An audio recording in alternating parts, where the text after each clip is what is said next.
अस्सलाम वालेकुम स्टूडेंट्स। आज का हमारा टॉपिक सॉल्यूशंस के बारे में है। सॉल्यूशंस की टाइप्स को डिस्कस करेंगे और जो इम्पोर्टेंट कंसिडरेशन हमें सॉल्यूशन प्रिपेयर करते हुए माइंड में रखनी होती हैं उनको आज के लेक्चर में हम डिस्कस करेंगे। सबसे पहले हम आ जाते हैं सॉल्यूशन की डेफिनेशन के ऊपर। सॉल्यूशन को जनरली डिफाइन कैसे करते हैं, जो उसकी यूनिवर्सल की डेफिनेशन है उसके accordingly solution is a homogeneous mixture composed of two or more substances। इससे आपको डायग्राम में नज़र आ रहा होगा कि सॉल्यूशन को कैसे डिज़ोल्व किया जाता है। सॉल्यूशन प्रिपेयर करने के लिए सॉल्यूट और सॉल्वेंट को मिक्स किया जाता है। सॉल्यूट को सॉल्वेंट में ऐड किया जाता है, वो उसके अंदर डिज़ोल्व होता है और होमोजीनियसली उसके सॉल्यूट के पार्टिकल्स सॉल्वेंट के अंदर मिक्स हो जाते हैं। इस मिक्सचर से सॉल्यूशन प्रिपेयर होता है। तो इसको ही आज के लेक्चर में हम डिस्कस करेंगे। तो ब्रॉडर कैटेगरी में सॉल्यूशन को हम अगर डिवाइड किया जाए तो सबसे पहले उसमें आ जाता है ट्रू सॉल्यूशन। ट्रू सॉल्यूशन के बाद सस्पेंशन एंड कोलाइडल सॉल्यूशन।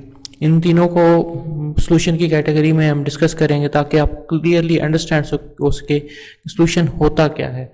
तो क्योंकि ट्रू सॉल्यूशन फर्स्ट नंबर पे जो आ रहा है वो जो इसकी बेसिक डेफिनेशन है होमोजीनियस मिक्सचर वाली डेफिनेशन को फुलफिल करता है, तो इसलिए फर्स्ट जो ट्रू सॉल्यूशन है उसको हम होमोजीनियस मिक्सचर होने की वजह से ट्रू सॉल्यूशन कहते हैं। सस्पेंशन क्या है, कोलाइडल सॉल्यूशन क्या है, इनमें आपस में कुछ डिफरेंसेस हैं और उन डिफरेंसेस को हम डिस्कस करेंगे ताकि आइडिया हो जाए आप लोगों को कि सॉल्यूशंस की ये तीनों कैटेगरीज किस तरह की हैं और इनमें क्या क्या फ़र्क होता है, क्या डिफरेंस होता है। तो फर्स्ट ऑल प्रॉपर्टीज़ में हम देखेंगे ट्रू सॉल्यूशन की, कोलाइडल सॉल्यूशन की और सस्पेंशन सॉल्यूशन की प्रॉपर्टीज़ को कंपेयर करेंगे। तो पहली प्रॉपर्टी इन सॉल्यूशन की होती है पार्टिकल साइज।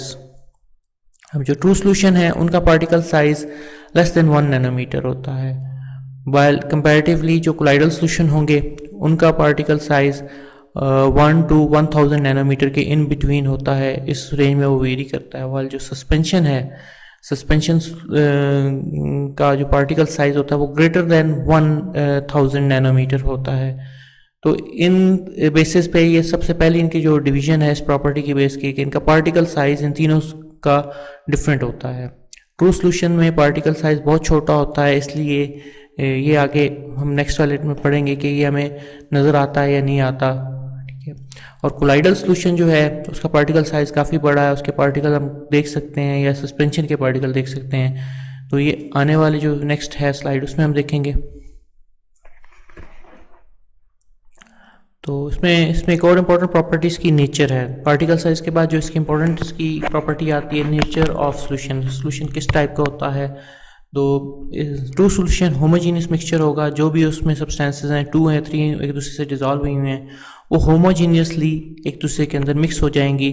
उनमें कोई डिफ्रेंशिएट नहीं कर पाएंगे कि कौन सा सब्सटेंस किस कहाँ पे प्लेस करती है, उसके पार्टिकल्स कहाँ हैं, किस तरह के हैं। तो आपस में वो बिल्कुल यूनिफॉर्मली मिक्स हो जाएंगी, इसलिए इसे होमोजीनियस मिक्सचर कहते हैं।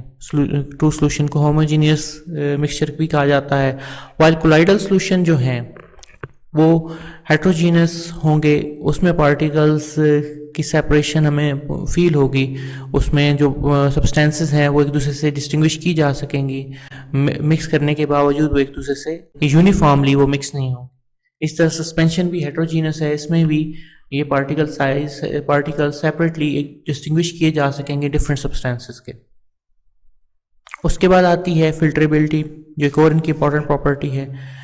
फिल्टरेबिलिटी फिल्टर पेपर या पार्चमेंट पेपर्स जो हैं, मेम्ब्रेन्स जो हैं पार्चमेंट पेपर्स, उनमें से पार्टिकल्स का मूव कर जाना उसको हम फिल्टरेबिलिटी कहते हैं।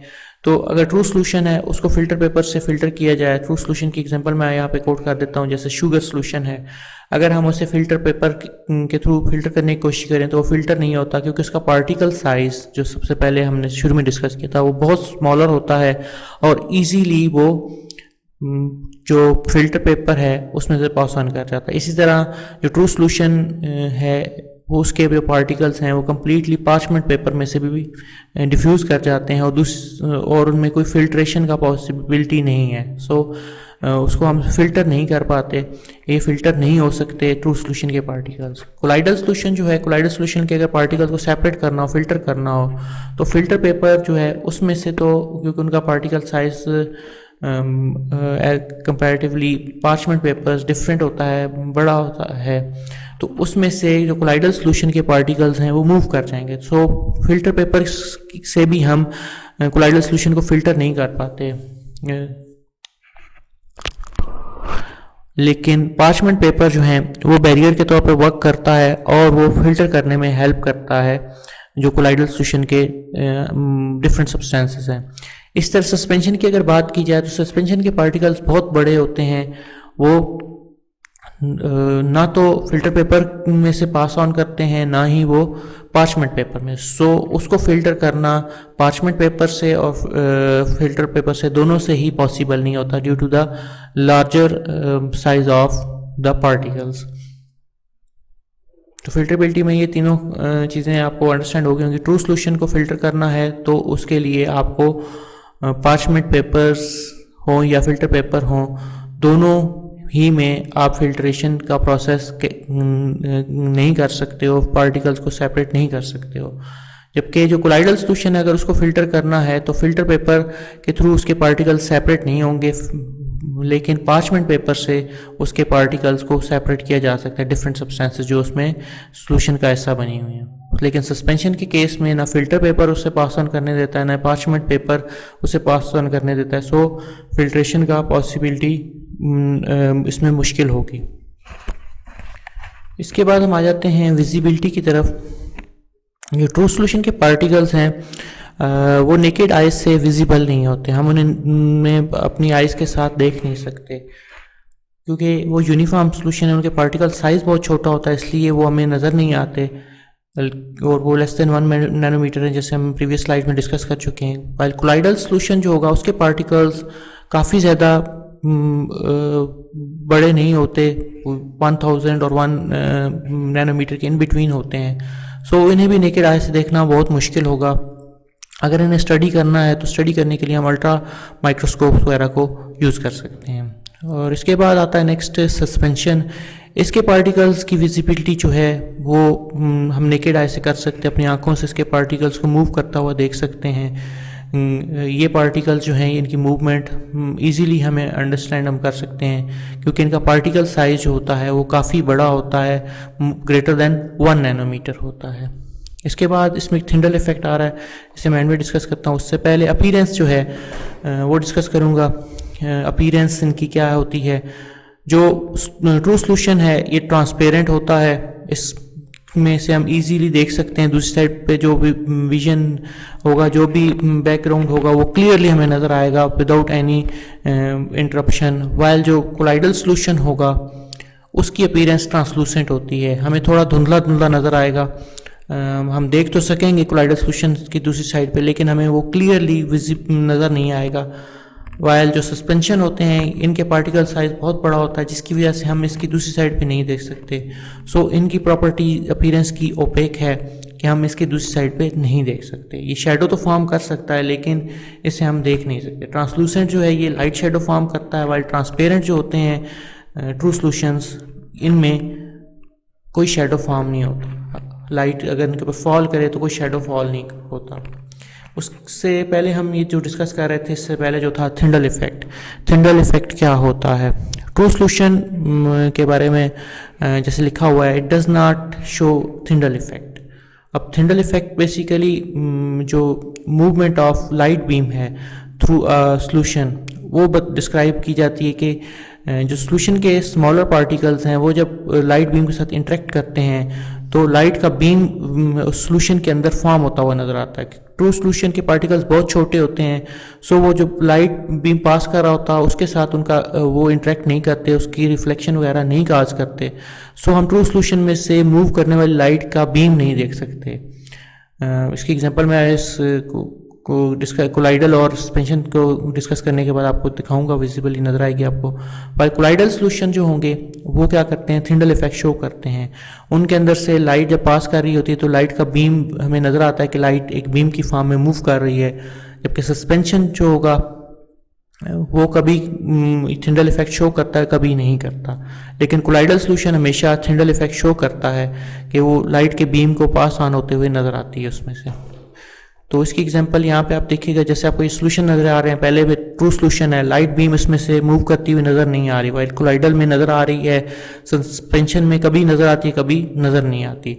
एग्जाम्पल्स भी यहाँ पे कोट कर दी गई हैं। वाटर जो है, सिंपल वाटर जो है वो सिंपल सोल्यूशन है, उसमें कुछ मिनरल्स वगैरह डिजॉल्व होते हैं। या इसमें अगर शुगर वाटर यहाँ पे आप ले लें तो आपको वो ट्रू सोल्यूशन की फॉर्म में, क्योंकि वो होमोजेनियस मिक्सचर होगा, तो उसमें आपको लाइट बीम फॉर्म होती हुई नज़र नहीं आएगी। लेकिन अगर मिल्क ऐड कर दिया जाए, मिल्क क्योंकि कोलाइडल सोल्यूशन है, उसमें फैट्स होंगे और उसमें शुगर भी होती हैं। शुगर्स तो जो हैं वो एज अ ट्रू सोल्यूशन के तौर पे वर्क करती हैं, लेकिन उसके अलावा जो फैट्स वगैरह उसमें होते हैं वो जो है उसको उसकी विजिबिलिटी को चेंज कर देते हैं। वाइल जो सस्पेंशन है वो फ्लोर, अगर आप आटा वगैरह मिक्स कर देते हो, फ्लोर को मिक्स करते हो वाटर में, सिंपल टीस्पून, या आप मड को मिक्स कर देते हो, तो उससे सस्पेंशन क्रिएट होगी।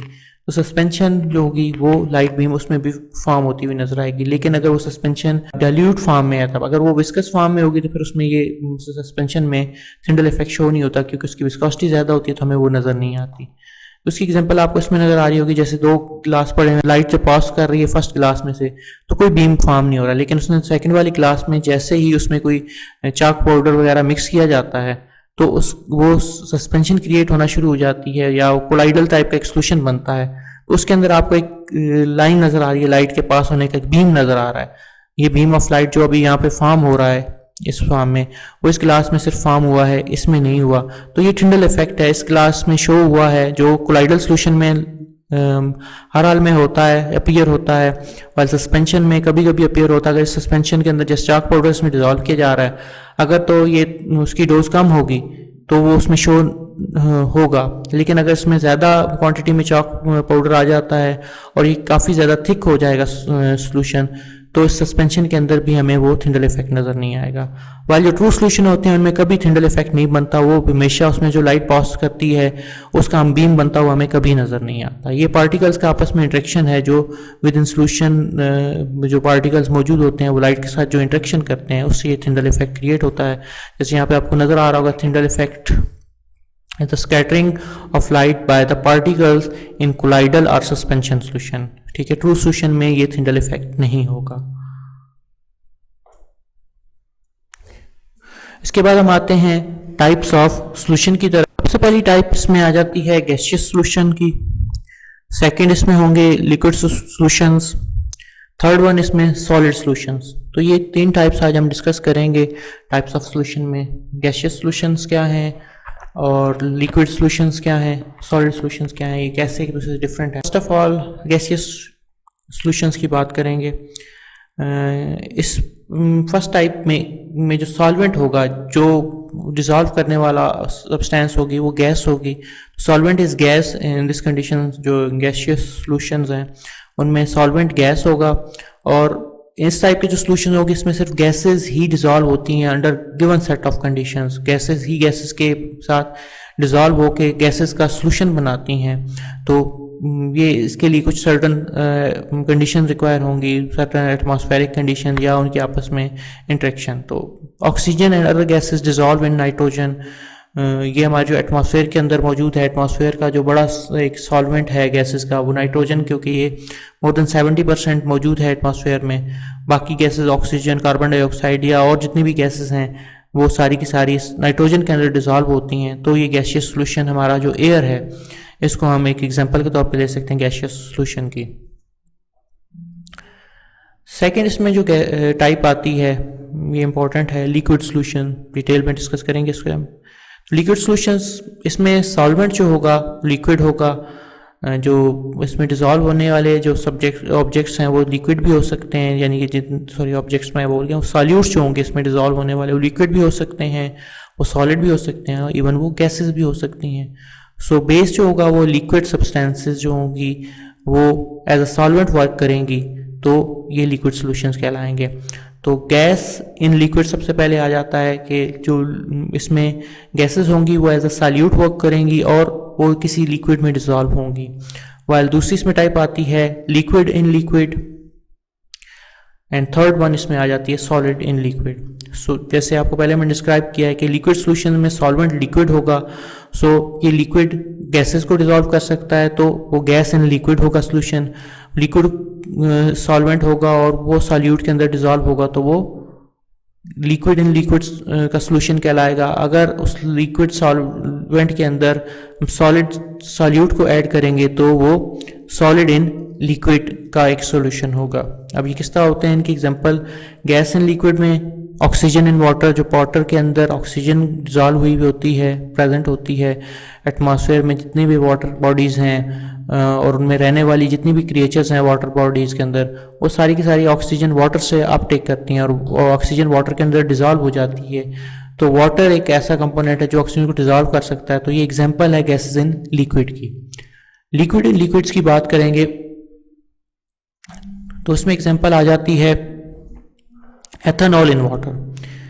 अब लिक्विड्स दोनों सेम टाइप के लिक्विड हैं। एथेनॉल एज अ सॉल्यूट इसमें यूज़ होगा और water as a solvent use होगा। तो एथेनॉल को वाटर में डिज़ोल्व किया जाता है, इनकी सिमिलर केमिस्ट्री की वजह से ये आपस में डिज़ोल्व हो जाते हैं।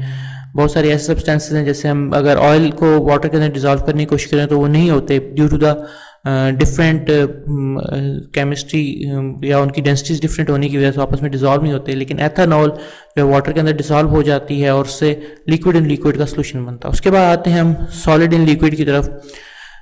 तो इसमें जो सॉल्वेंट लिक्विड सॉल्वेंट है उसके अंदर सॉलिड ऐड किया जाएगा, जैसे टेबल शुगर है, सुक्रोज, उसको अगर हम वाटर में ऐड करते हैं, डिज़ोल्व करते हैं, तो उससे शुगर का एक सॉल्यूशन क्रिएट होता है। या सॉल्ट वाटर जो हम अगर बनाएं, सॉल्ट को वाटर में ऐड करें तो उससे, क्योंकि सॉल्ट जो है वो सॉलिड सॉल्वेंट होगा, सॉलिड सॉल्यूट होगा, उसको वाटर जो कि एक लिक्विड है उसमें जब डिसॉल्व किया जाएगा तो उससे जो सॉल्यूशन क्रिएट होगा वो सॉलिड इन लिक्विड सॉल्यूशन कहलाएगा।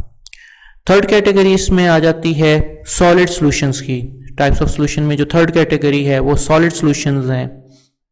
सॉलिड सॉल्यूशंस नाम से जैसे जाहिर है कि जो उस ऐसे सॉल्यूशन होंगे जिनका सॉल्वेंट सॉलिड होगा। अब ये थोड़ी सी अजीब सी बात है जिसे अंडरस्टैंड करना होगा आपको यहाँ पे, कि सॉल्वेंट्स, ऐसे सॉल्वेंट्स जो सॉलिड को अपने अंदर डिसॉल्व कर, ऐसे सॉल्वेंट जो लिक्विड्स को, गैसेस को और सॉलिड्स को अपने अंदर डिसॉल्व करेंगे, उन सॉलिड सॉल्यूशन के सॉल्वेंट के तौर पे वर्क करते हैं। तो फर्स्ट कैटेगरी इसमें आती है gas in solid, gases solid के अंदर, while liquid in solid second category आएगी, क्योंकि सॉलिड इसमें सॉल्वेंट है। तो फर्स्ट जो टाइप होगी सॉलिड सॉल्यूशंस की, इसमें गैसेस सॉलिड के अंदर डिसॉल्व होंगी, जबकि लिक्विड्स जो होंगे वो सॉलिड के अंदर डिसॉल्व होंगे सेकंड काइंड में। और थर्ड जो इस कैटेगरी आती है सॉलिड सॉल्यूशंस की, वो सॉलिड्स को सॉलिड्स के अंदर डिसॉल्व किया जाता है। तो ये डिफरेंट टाइप्स के हैं कि गैसेस अगर सॉलिड्स में डिसॉल्व होती हैं तो भी सॉलिड सॉल्यूशन बनता है। अगर लिक्विड्स को सॉलिड के अंदर डिसॉल्व किया जाता है सॉल्वेंट्स के अंदर, क्योंकि सॉलिड की क्वांटिटी ज़्यादा होगी, तो वो भी एक सॉल्यूशन की टाइप होगी। वाइल सॉलिड्स को सॉलिड के अंदर डिसॉल्व करना भी, ये भी सॉलिड सॉल्यूशन की टाइप में आता है। तो गैसेस इन सॉलिड की एग्जांपल में फर्स्ट ऑफ ऑल आता है hydrogen gas dissolve in palladium. Palladium के अंदर हाइड्रोजन के मॉलिक्यूल जो एटम्स हैं उनको डिसॉल्व किया जाता है, तो उससे ये एक मटेरियल क्रिएट होता है जिसे हम गैस इन सॉलिड सॉल्यूशन कह सकते हैं। वाइल लिक्विड इन सॉलिड की एग्जांपल बहुत ही इंटरेस्टिंग है, mercury in gold. Gold solid form में होता है, मर्करी लिक्विड फॉर्म में होती है। तो गोल्ड मर्करी को अपने अंदर डिसॉल्व करवा लेता है और उससे एक अमलगम बनता है। अगर इसको ग्राफिकली देखा जाए, जैसे आपको यहाँ पे नजर आ रहा होगा, और जैसे आपको डायग्राम में नजर आ रहा है कि गोल्ड की प्लेट को मर्करी के साथ जब इंट्रेक्शन करता है तो गोल्ड मर्करी को डिसॉल्व करके एक अमलगम क्रिएट करता है, जो मिक्सचर होगा गोल्ड और मर्करी का। ये सॉलिड सॉल्यूशन होगा गोल्ड का, जिसके अंदर मर्करी डिसॉल्व हो जाती है।